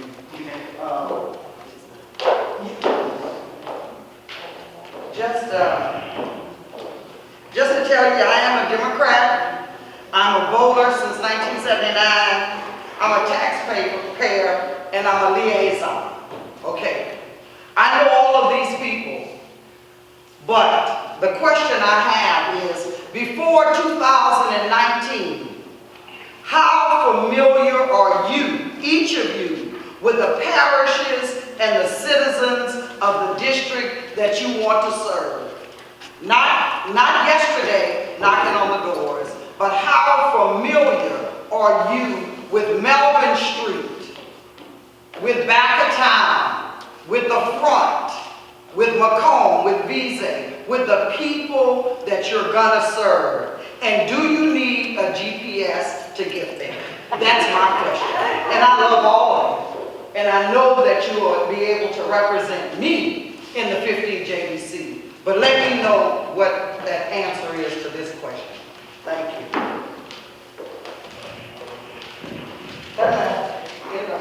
All of you.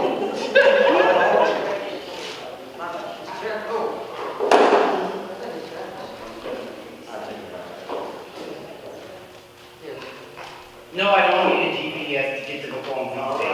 I don't need a GPS to get to Truman, Fightonville, Obey Drive. I don't need to Carbon Drive. I don't need to know how to get to the historic part of 12th Street, 11th Street.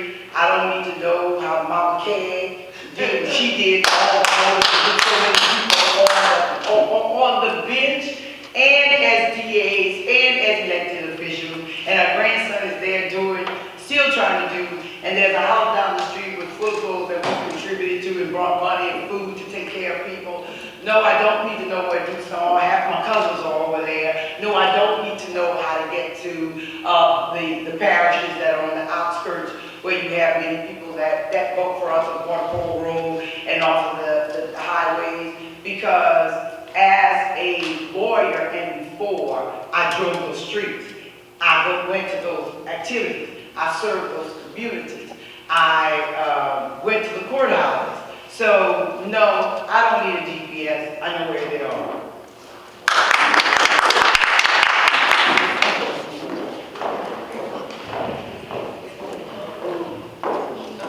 These are 1-minute responses. Oh. Oh, but I'm trying to keep these limited. These are 1-minute responses. Yes, they are. Okay. Okay, so prior to 2019, a majority of those places, no, I didn't need a GPS to get there. Because you want to know why? Because I've been here since 2009. I've been here 11 years. I raised my daughter here. We got here when my daughter was in the 5th grade. Like I said, she's now in college. She's 21. She's almost a senior. So I've been in this community. I'm licensed in Louisiana, Texas, state court, federal court. So I've been in those communities, going to different activities and stuff as well. Now, I'm going to be honest because I'm always honest. Some of those, yeah, I would need the GPS to get there. If you ask me right now, no, I don't need the GPS. I can tell you exactly how to get there. But prior to 2019, some of them. Thank you.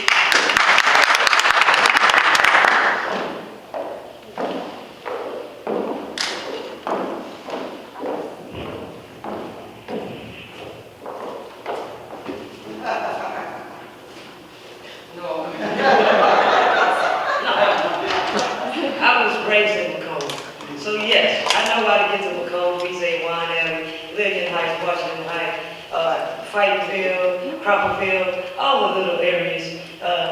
And I worked when I was public defender, I worked in Raleigh. I worked as an AG, I worked across the whole state of Louisiana. I also know Scott, family. I'm from here, I got family everywhere.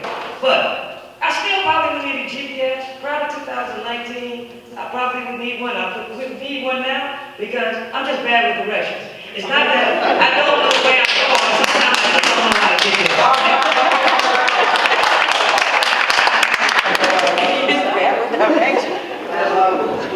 She's not alone. Well, I was born at Cancidate on the Skate Boulevard, so yeah, I can say the same thing. So fighting girls are awesome. From the back of town to quiet town. I can tell you that fighting girls actually one street and Paradise and Friendship on another street. From Washington, Lillian Heights, we all know these things. The most important thing is not the streets, you know, because we all know the name of the street, but what about the people? So I swam with OJ Mouton Pool, played football with Tigers and Vikings on the T-Cal and Cool Fred. Played football at Northside, played football all over the state of Louisiana. But those play baseball in Broussard Park, play baseball in Brown Park. This is home for me. I know everybody. You want to find me on Sunday, I'm probably about 6 hanging out at your corn camp. So it's not about the streets, you know, it's about the people, you know.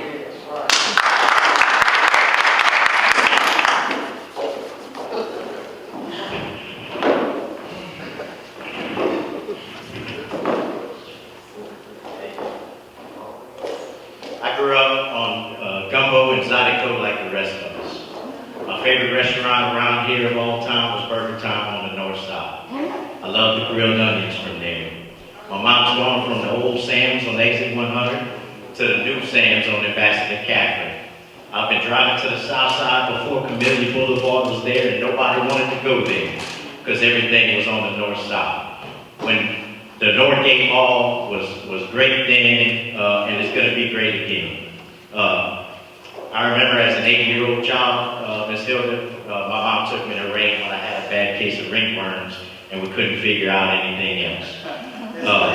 I've been buying Boudin and Scott Miss Barson since before the traffic circle that your husband pioneered was there. I love this community. I aspired to move here to this community when I was a young man in Opelousas, because coming to Lafayette from Opelousas is moving on up. And when you go to college, the point is to move on up.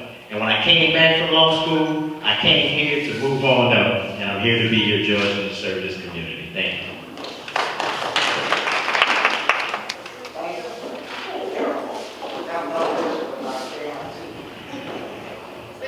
Why don't you stand if you have a question? I think Christie's allowed.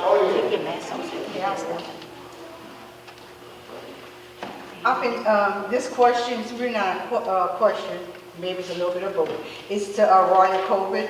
I've been listening to you, and I heard you in an interview that you said you had a grant for $250,000 for the veteran course that was approved in October 2020 to 2021. Yes, ma'am. But then I called the DA office and the judge's office, and they couldn't find that. They said they had no knowledge of that. Is that, you know? So that's the DA program. As I told you before, I'm a JAG officer. So we went on here, we went up to NADP, start working with the Connecticut for that. And those monies, so they had earmarked those monies, and that's going to be through a private organization. So we got that money approved. We then met with the people at the VA hospital on Pinhook, the one out of Alexander, and the new facility that we have on Ambassador Catherine, which is beautiful. I don't know if you've been there yet. And we met with them. So those monies are earmarked. We just have a few things that we have to formally do. We are going to piggyback somewhere off of Judge Ellis' program and get Judge Ellis to kind of give us some guidance on that. Due to some budget cuts, there was some funds, some freezing on it, but I'll give you the name of the person. His name is Dr. Michael Celestin. He is helping us write out a grant to make sure that everything is in line. But those monies have been earmarked for the VA hospital, for the Veterans Court here that we will be running. So we have our Veterans Court. I'm hoping to be the prosecutor or the judge in that particular program, but all that is set in stone. So whatever Keith Stoops is doing, that Keith Stoops doing, Keith Stoops doing, this is what I am doing. I'm sorry, before we get to the next question, will anyone else, I know that question was directed to Mr. Colbert, and it's kind of unique to Mr. Colbert. Does anyone else want to comment or chime in on the question? Okay. So we'll have the next gentleman ask this question. Thank you. My name is Jamal Taylor. I'm from Lafayette, graduated from Northside. And I heard the question earlier related to BL and Black Lives Matter. And I realize there's some very specific judicial canons related to that. However, we have a very hard time in this community addressing race. A lot of Odoms, the executive director of the ACLU of Louisiana, said, "You are better off white and guilty than black and innocent in Louisiana."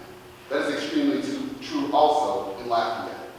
The statistics show that we are disproportionately negatively impacted by our court system and judicial system.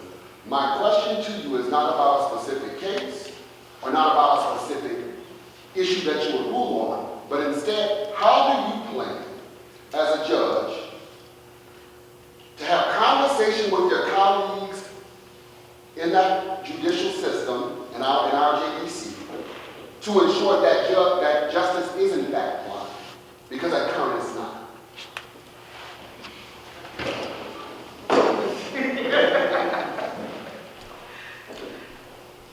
Thank you, Jamal. I remember I was at Southern Law Center when you were the SGA president at Southern. I had no idea at that time that you were from Lafayette and I was from Opelousas.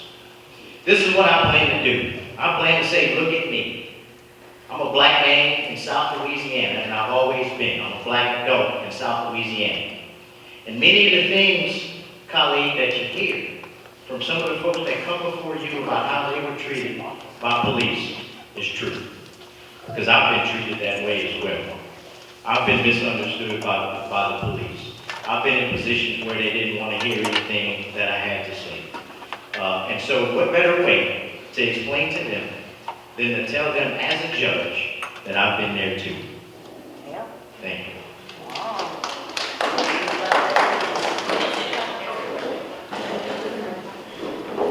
I'm good. I think that's a good question. I think, in actuality, I had the conversation, I don't even know if our judges have diversity training. I have no idea. But it's something that, as I served on the airport, I realized is so necessary in every walk of life. I've been stopped by the police driving a Suburban that clearly says LA law. And I had 4 dummies in the back that had been given to me for my children. I had a cap on my head and I pulled over, and Susanna Simon was on the Northgate Mall parking lot, leaving my office on 701 North Pierce, and they stopped me, and Susanna Simon rolled the window down and said, "Miss Garrett, do you need any help?" He said, "You, Miss Garrett?" I said, "Yeah, I know who you are." My son has been stopped. I have 4 black sons, 2 which are autistic, who flail their arms at times. And I'm dead afraid that one of them may be with their sister and they go to her aid and get shot. Yes, I'm concerned. But my eyes and the way I see things and the way my colleagues see them are different.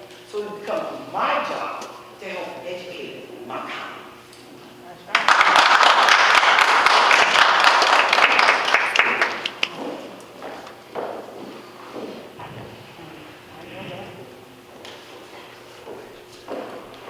I have been the product of police brutality, and I feel that the colleagues that sit on the bench right now are from an older generation, from the same generation I am from. And you have to educate them as new judges, because we're always going to come in as new, of the culture. You have to educate them that people of different color have faced different things. They are seen as different people. But we all bleed the same blood. You have to teach them that we have to respect people and know their story so that we can make better decisions for them. So I intend to educate them on who I am and what I've been doing so that they can then be able to listen and hear and make better decisions for people who look at them. Thank you.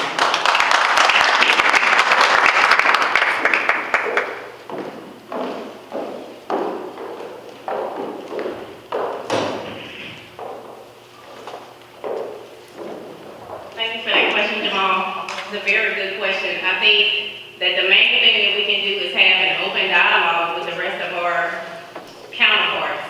I'm with Ms. Garrett. I'm not sure if they have any diversity training or anything right now, but I know that they do have sessions that they go into. So during those sessions, I think that definitely needs to make the agenda as one of the topics, and not just one session, because it's going to take more than just one session to get through to them on these topics. So I think, we have to have these open dialogues, and definitely more than one time, until we can get through to them and tell them our experience, and that other people are not just making this up, because we ourselves have endured this as well.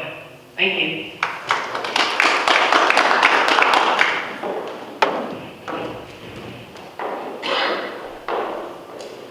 When I'm elected judge, I am diversity trained. I am a 5'11" and a half, 247 black men. I am huge. Okay, so I will be in the judge's face. They will have to see me like they see me now. I'm their diversity training every day. I listen to Tupac in the afternoon, Biggie in the morning, and Lil Boosie at night. I am diversity trained. I will impress upon them and invite them, not just go sit there for training. I will invite them to different events. Come with me, see me, feel me, and be me. Put yourself in my position. Learn how it feels to walk into a room where you're the only one of your kind. Where you are the only African-American male in the room, or female, but you are the only African-American. Put yourself in that uncomfortable position. Come with me to the trail ride that we actually have. Come with me to the different bars and grills that we actually have. Come with me to my friend's football party, so they will understand how it feels when now you are uncomfortable. As I said, I am a walking diversity trainer. I will continue to be that walking diversity trainer.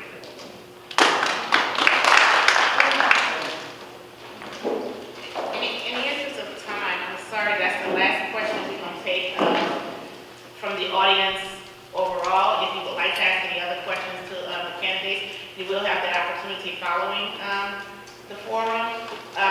For now, what we're going to do is we're going to allow each candidate to give a 2-minute closing, and we will start with, let's start with Ms. Garrett. We'll move that way.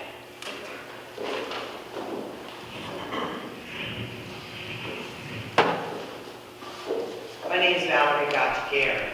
I'm number 74 in the family. I'm a mother, a grandmother. I am a citizen of this community, and I've traveled the entirety of the state of Louisiana practicing law. I have practiced all areas, including being a law partner in a law firm of Amos Garrett and Hollinger, and then later on Amos and Garrett. I've walked the streets on MLK, I've gone to MLK, I've gone to Community Boulevard. It doesn't matter to me. What matters is making sure that justice is fair, compassionate, equitable, and accessible. It matters to me that my community is educated, listened to, and heard. And when I say community, let's be unified.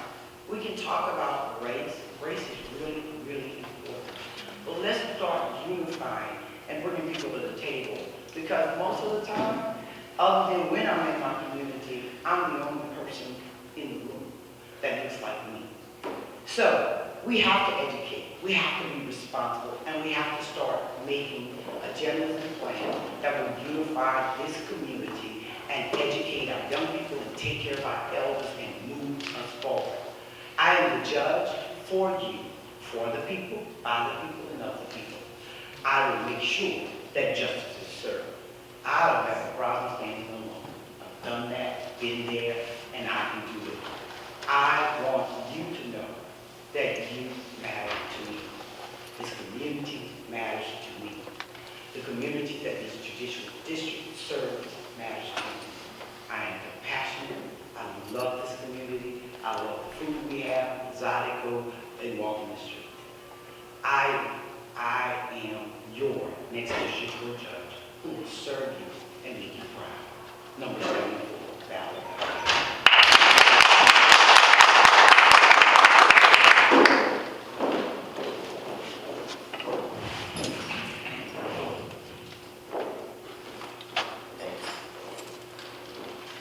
I think we should give Ms. Thomas a hand. She's been doing a good job. I'm Travis Broussard. I was born and raised in Acadiana, and I'm proud to call it home. I've committed my life to this community, fighting for justice for clients, advising local leaders as a city attorney, mentoring our youth as a volunteer baseball coach. I will work tirelessly to ensure justice no matter who you are. I will work every day to rehabilitate the offenders we can and to protect you from those we can't.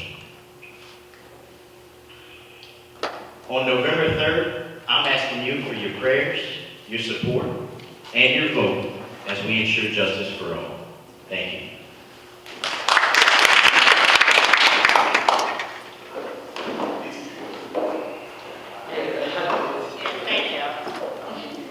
As I said earlier, my name is Copeland Jr. I'm born and raised on Martin Luther King Boulevard, 228.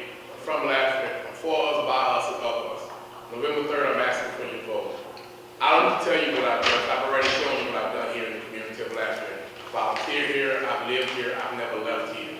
I've been here 100% of the time at all times.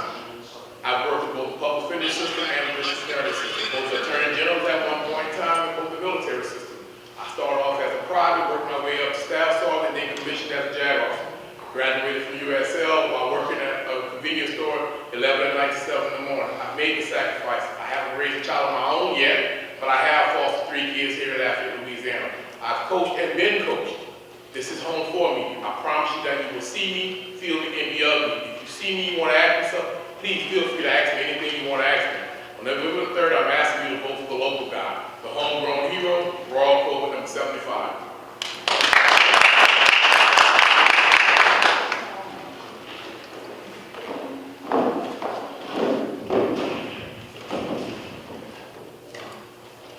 I, Amanda Martin, rise up as the most highly qualified candidate in Division D. I've practiced for over 30 years in Texas and Louisiana.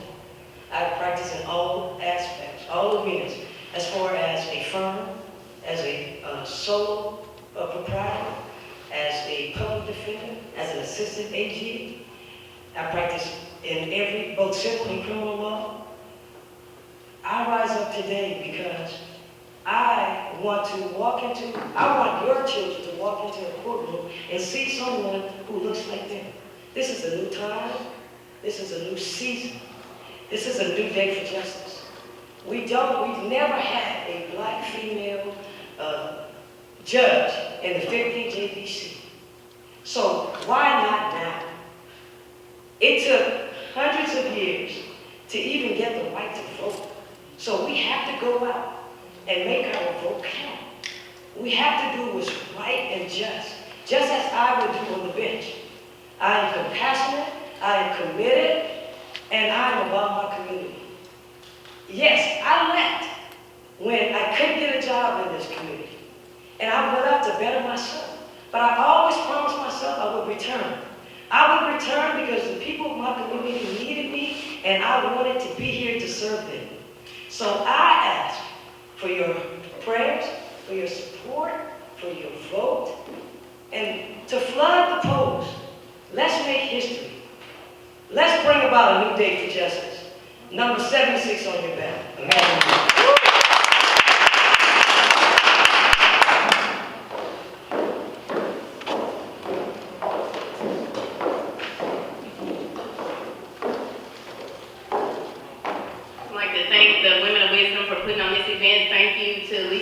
For being our moderator. Again, I am Smith. I'm number 77 on your ballot. Again, this November the 3rd, do not get fooled by the smoke and mirrors. It does not matter that I'm not from here.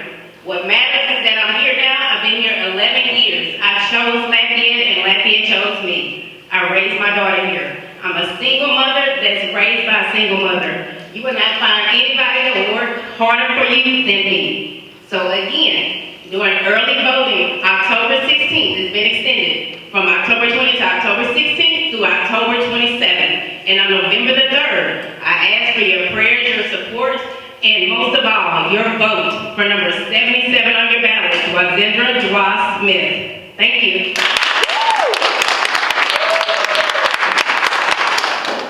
Thank you all. Before we have our closing, I'd just like to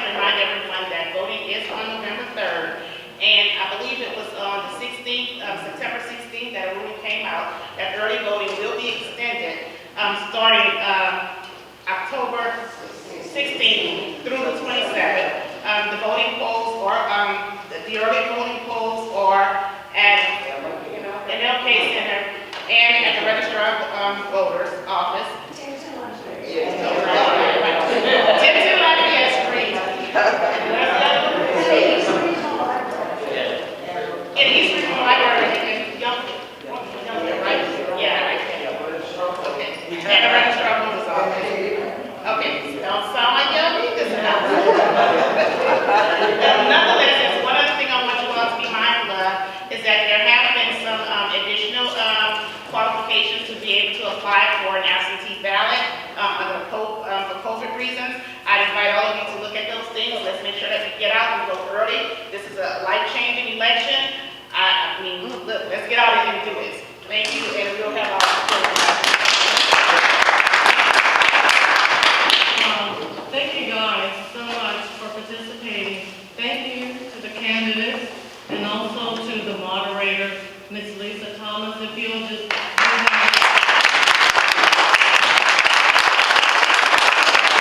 on behalf of the Women of Wisdom, I'd like to thank you for attending our forum, and I hope you are better informed. Now, I was going to go back and call out the early voting dates and everything, but it's did it for me. So, I'd like the members of WOW to stand up, and recognize, because it took a lot of work.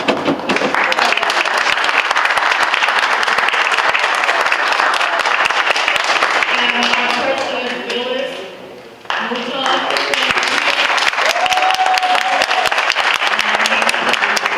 Well, and also we'd like to thank AOC.